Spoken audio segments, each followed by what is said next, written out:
Okay, yung video kanina tsaka ito ay halos magkadugtong lang. Uulitin ko na lang para mas malinaw.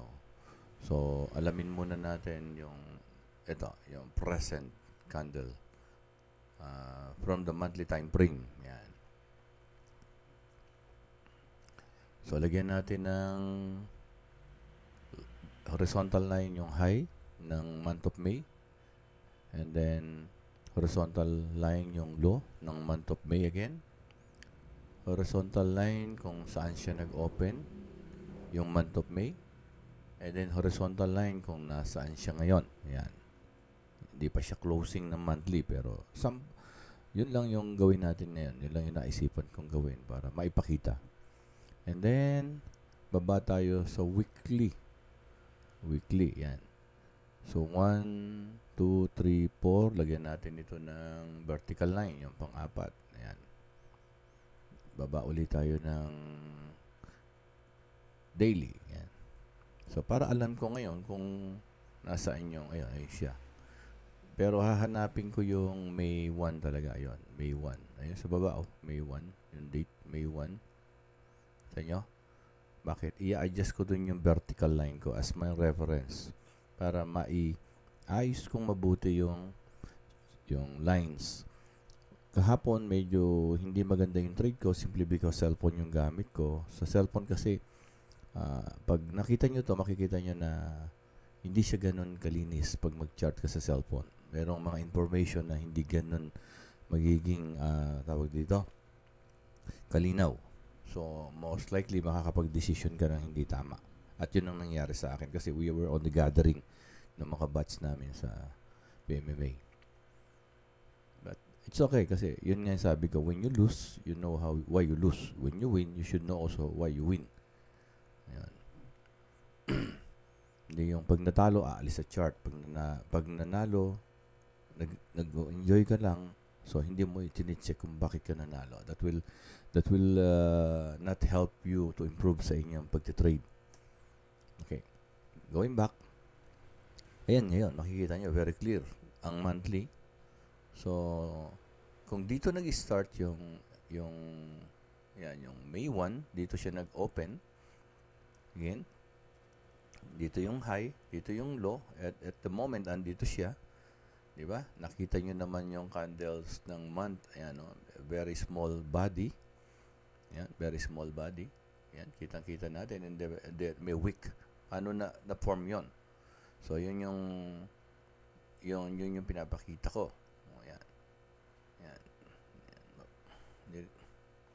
Kaya nga, sabi ko nga sa inyo, mga for your eyes only ito. Kaya, pina-private ko para huwag nyo ipapasa sa iba.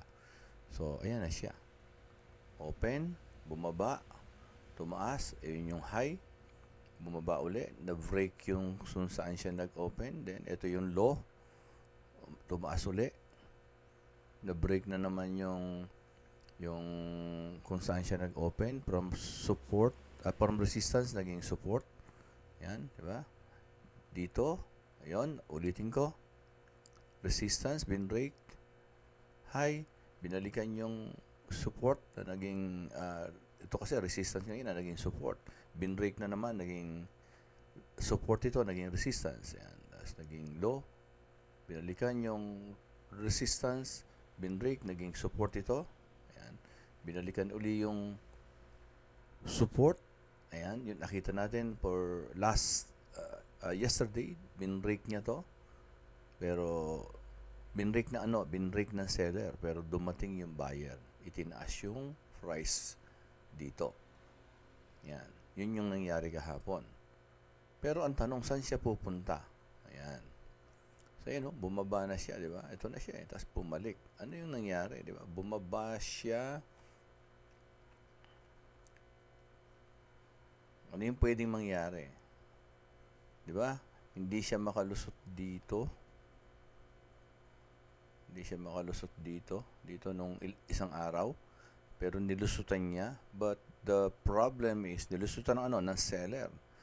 Dumating yung buyer, ni-reject. So, may rejection yung buyer dito. Hindi lang ni-reject, ayun pa, itinaas niya. So, ang tanong ngayon, saan pupunta? Ayan. Maraming pwedeng puntahan yan, ano? Sorry, maraming pwede puntahan. Dalawa lang pupuntahan yan. Tataas o bababa, yun lang.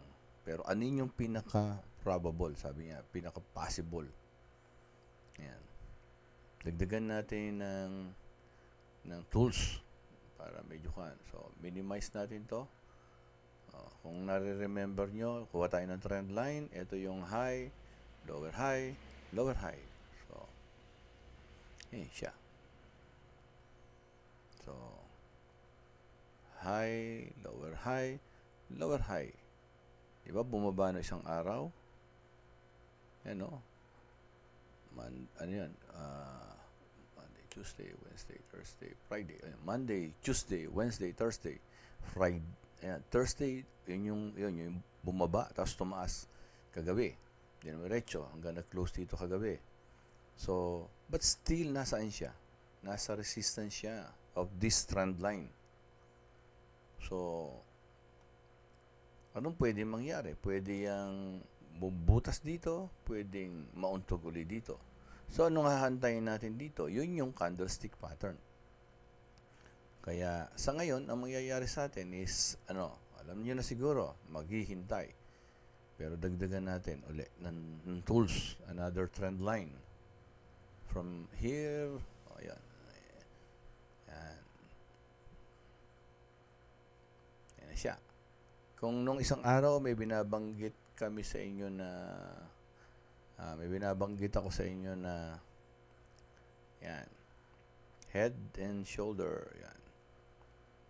Yan, ito ang shoulder, ito ang head, another shoulder is a sign of reversal.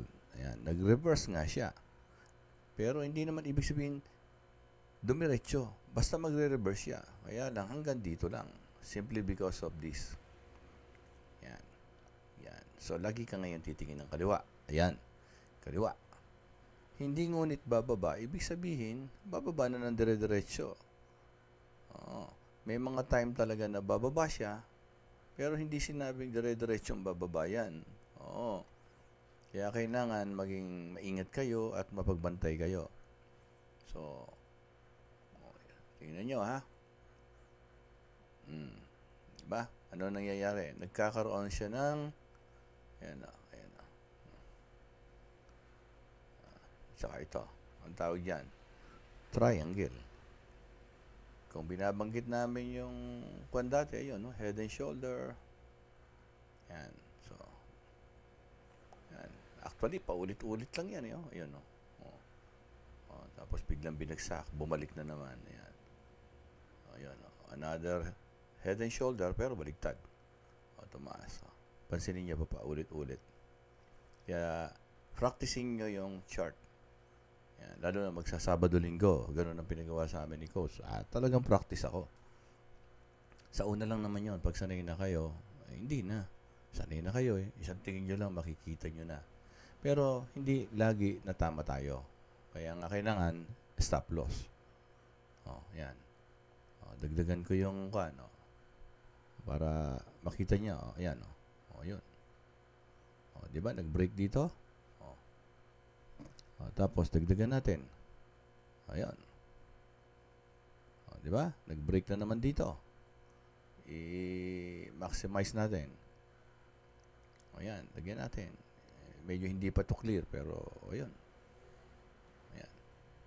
So, kayo na ngayon ang bumasa. Basahin nyo yan. And then, ask yourself. Then, pag meron kayong bias, obserbahan nyo. Then that will be part of your experience. That will be part of your, kumbaga, na ganito pala pag ganito. Ganito pala pag ganito.